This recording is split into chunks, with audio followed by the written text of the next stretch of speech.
Cuti semester penghujung tahun lepas, aku ikut kawan universiti aku bernama Zaidi pulang ke kampungnya yang terletak di pedalaman Raub, Pahang. Aku tengok rumah-rumah di kampung Zaidi itu terletak agak terpencil. Jarak antara satu rumah dengan rumah yang lain agak jauh jugalah, hampir dalam 100 meter macam tu. Di kiri dan kanan jalan pula hanya ada ladang getah dan semak samun sahaja. Ada suatu petang tu, Zaidi mengajak aku mandi di sungai yang terletak di belakang rumahnya.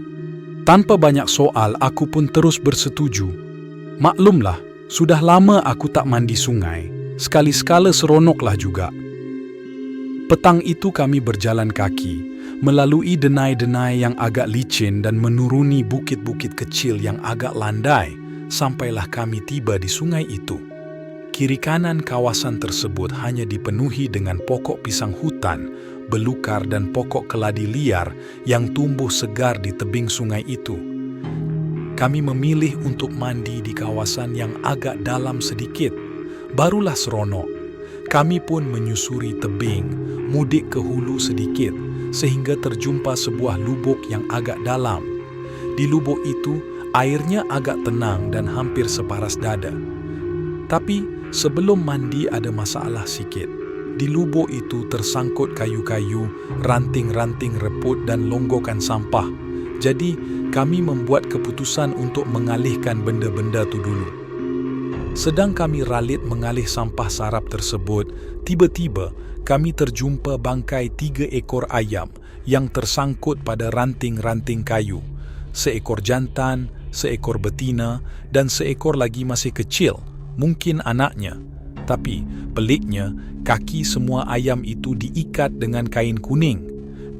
Bila kami periksa badannya, tak adalah pula kesan tercedera atau disembelih. Disebabkan tak mahu mandi bersama bangkai ayam, Zaidi menguisnya dengan kayu supaya hanyut di bawah arus. Selepas itu, kami terus sambung mandi. Baru beberapa minit mandi, tiba-tiba Zaidi terpijak sesuatu di dasar sungai. Bila dibawa naik, rupa-rupanya benda tersebut ialah sebiji mangkuk yang amat cantik. Mangkuk berwarna biru itu berukir corak daun berwarna putih di sekelilingnya. Kami fikir mungkin mangkuk tersebut hanyut ketika penduduk kampung membersihkannya di sungai. Ini kerana Zaidi pernah memberitahu bahawa penduduk sekitar sungai itu kerap membasuh pinggan mangkuk di sungai, terutamanya jika ada kenduri kendara. Disebabkan mangkuk itu cantik dan tak tahu pemiliknya, Zaidi mengambil keputusan untuk membawanya pulang. Katanya hendak dijadikan sebagai hiasan.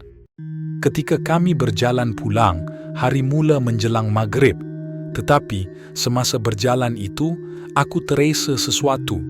Hati aku gelisah, tak tahu kenapa. Pokok-pokok di kiri dan kanan kami pula bergoyang walaupun tiada angin bertiup pada ketika itu. Telinga aku pula sering terdengar bunyi rempuhan pada pokok-pokok kecil dan pijakan pada daun kering, seperti ada seseorang yang mengikut kami melalui belukar. Yang lebih menakutkan, kerana tebalnya hutan, suasana menjadi lebih cepat gelap akibat cahaya matahari yang dihalang oleh pokok-pokok dalam hutan itu.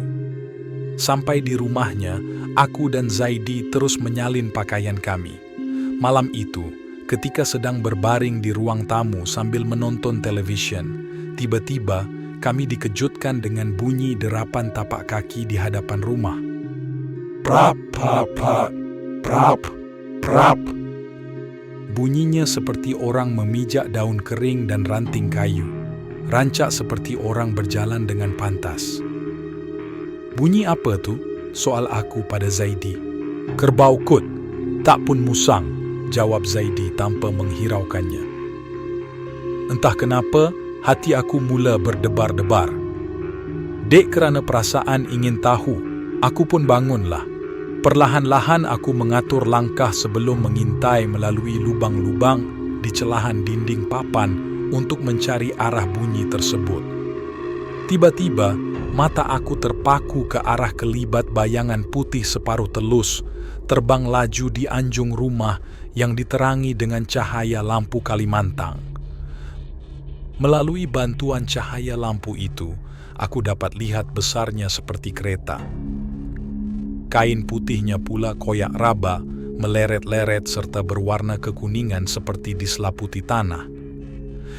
Dada aku mula berdebar, kepala aku pula terasa kembang kecut. Walaupun takut, aku terus memerhati. Aku fikir mungkin ada orang yang mahu menakutkan kami. Aku pandang Zaidi, tapi dia terbaring dengan mata tertutup seperti sudah tidur. Aku pun mengintai lagi. Alangkah terkejutnya bila aku melihat sekujur tubuh berbungkus kain putih sedang mencangkung di hadapan tangga rumah. Waktu itu, aku rasa bagai nak pengsan, kaki pun terasa kejang. Aku nak menjerit pun tak boleh rasa macam suara terlekat di kerongkong. Ari. Tiba-tiba, kedengaran suara orang bernafas dalam keadaan mendengus. Bunyinya begitu menggerunkan, seperti kerbau disembelih. Bila aku berpaling ke belakang, rupa-rupanya suara itu datang dari Zaidi yang sedang meronta-ronta. Aku pantas menerpa ke arah Zaidi. Mulutnya berbuih-buih dan matanya terbelia, sehingga menampakkan mata putih sahaja. Kemudian Zaidi terus diam, kaku. Aku yang terkejut terus menjerit memanggil ibu dan ayahnya yang sedang tidur pada ketika itu. Malam itu, rumah Zaidi kecoh. Ayahnya yang aku panggil Pak Ishak bergegas memanggil jiran untuk meminta bantuan. Kebetulan ada seorang jiran Zaidi itu bomoh. Bila tengok keadaan Zaidi, jirannya segera meminta segelas air. Kemudian terkumat kamit mulutnya membaca sesuatu. Selepas direnjis dengan air tersebut, Zaidi terus tersedar seperti orang baru bangun dari tidur. Sebaik sahaja keadaan Zaidi pulih, kami semua terus bertanya apa yang terjadi kepadanya. Cerita Zaidi, sedang dia berbaring, tiba-tiba meluncur laju satu bayangan putih menerjah ke arahnya. Kemudian muncul pula dua lembaga hitam yang begitu menakutkan. Badan lembaga itu tegap dan berbulu. Matanya hanya sebiji, merah menyala dan terletak di tengah-tengah muka. Lidahnya terjelir panjang separas dagu. Baunya begitu hamis.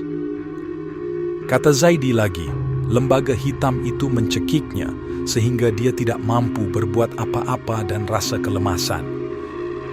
Kemudian, lembaga itu memarahinya kerana mengganggu tempatnya ketika mandi di sungai tadi. Kata lembaga itu, 3 ekor ayam yang dihanyutkan Zaidi semasa di sungai tadi merupakan jamuan untuknya. Malah, Zaidi juga dimarahi kerana mengambil mangkuk kepunyaannya dan memintanya untuk memulangkannya kembali. Lembaga tersebut memarahi Zaidi kerana mangkuk tersebut merupakan hadiah pertunangan dari tunangnya bernama Hamidan yang diberi kepadanya sejak ratusan tahun yang lalu. Esoknya, seawal pagi lagi, Zaidi terus mencampakkan mangkuk tersebut ke dalam sungai. Kejadian yang menimpanya membuatkan Zaidi begitu takut sehingga demam selama 2 hari. Tapi, kejadian itu membuatkan kami semua terfikir, siapa sebenarnya Hamidan tu, tunang kepada lembaga hodoh tu ke? Adakah dia manusia, jin atau bunian? Sampai sekarang aku trauma bila melihat sungai. Pesanan aku, kalau korang mandi di sungai, berhati-hatilah jika terjumpa sesuatu yang pelik. Kalau benda yang korang jumpa tu bukan milik korang, jangan sesekali kacau atau membawanya pulang ke rumah.